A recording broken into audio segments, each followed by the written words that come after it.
Guys আজকে এই ওয়ালটা আমরা কেন ভাঙছি এটা জানতে হলে তোমাদেরকে ভিডিওটা পুরো দেখতে হবে। তো ভিডিওটা তোমরা শুরু থেকে শেষ অবধি দেখো, তাহলে তোমরা সব কিছু বুঝতে পারবা। তো গাইস আমি আক্তার মালদা জেলা থেকে, এখন বর্তমানে আছি কেরালাতে। আর তোমরা তো জানো যে আমি একটা চ্যালেঞ্জ নিয়েছি, 100 দিনে 100টা ব্লগ আপলোড করবো। তো এটা হচ্ছে 16 নম্বর ব্লগ। এই 16 নম্বর ব্লগে আমি কী করবো সেটাই তোমাদেরকে দেখাবো। তো আজকে আমাদের কাজ হলো যে 10 মিটার রাপ আমাদেরকে বাঁধতে হবে।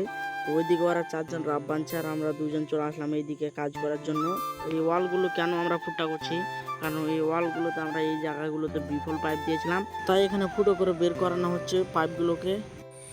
তো আমাদেরকে যেহেতু একটু ওয়াল রিপেয়ারিং করতে হবে, তার জন্য এখানে আমি একটা কড়াই আর একটা কুন্ডি নিয়ে চলে আসলাম। এখানে আমরা সিমেন্ট সানবো, সিমেন্ট সানের জন্য আমরা ওখানে কিন্তু আমাদেরকে লাগাতে হবে। তো এখানে আমি জিনিসপত্র নিয়ে চলে এসেছি। তো এইদিকে আমাদের সিমেন্ট সানা হয়ে গিয়েছে আর এই জায়গাটাতে আমরা আজকে রিপেয়ারিং করব। তো চলো।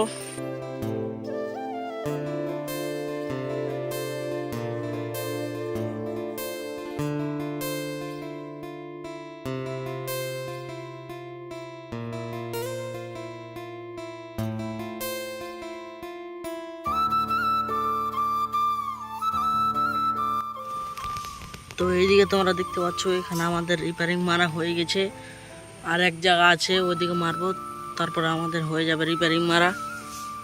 তো গাইস আমরা এখানে কাজ করছিলাম, আর কাজ করতে করতে একদম প্রচুর পরিমাণে বৃষ্টি চলে এসেছে দেখতে পাচ্ছ। তার জন্য আমরা এখানে একটা তিরপাল খাটিয়ে নিয়েছি দেখতে পাচ্ছ এখানে, আর একদম আমাদের রাফটে পুরো পানি জমে গেল। তো গাইস এখন যেহেতু বৃষ্টি থেমেছে, তো বৃষ্টি থামার পরে পরে আমরা চলে আসলাম কাজে, কারণ আমাদেরকে আজকে রাফটা ক্লিয়ার করতে হবে, মানে আজকে রাফটা আমাদেরকে ঢালাই করে যেতে হবে। তাই আর কি আমরা মেঘের পরে পরে আবার চলে আসলাম কাজ করার জন্য। আর ওইদিকে এখন সবাই কাজ করছে। তো বন্ধুরা দেখতে পাচ্ছ এখানে আমাদের ঢালের গাড়ি চলে এসেছে। এখানে আমরা বুট টুট পিনে একদম রেডি হয়ে গেছি, আর আমাদের ঢালের গাড়িও চলে এসেছে। তো এখন আমরা রাফটা ঢালাই করবো, তারপরে আমরা চলে যাব।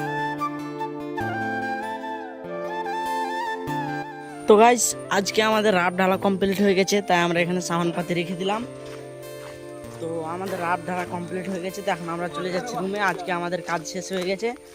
তো আর আজকের ব্লগটা আমি বড় করছি না, এখান থেকে শেষ করছি। দেখা হচ্ছে অন্য কোনো ব্লগে, ততক্ষণের জন্য বাই বাই, সবাই ভালো থাকবে।